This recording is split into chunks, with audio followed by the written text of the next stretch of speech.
Hello అండి, మీరు ఎప్పటి నుంచో అడుగుతున్నారు కదా టోనా ఫిష్తో అయితే వెరైటీస్ చేయమని. ఈరోజు నేనైతే ఈషా పాప కోసం ఫ్రై చేస్తున్నాను. సో తనకు కొంచెం హెల్త్ బాగాలేదు, తను ఏం తినట్లేదు. సో ఫిష్ అయినా తింటుందని చెప్పి ఫ్రై అయితే చేస్తున్నాను. ఇక్కడ తను రైమ్స్ అయితే చూస్తుంది ఈలోపు.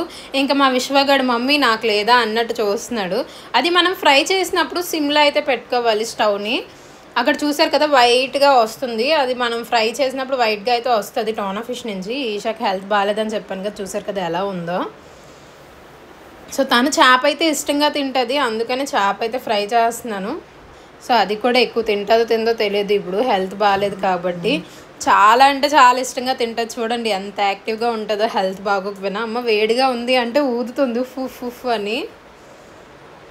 సో తనకైతే చేప తినిపిస్తున్నాను. ఇలానే మీ పిల్లలు ఎవరైనా ఉన్న వాళ్ళకైతే పెట్టండి, చాలా మంచిది ఫిష్ వాళ్ళు తింటే.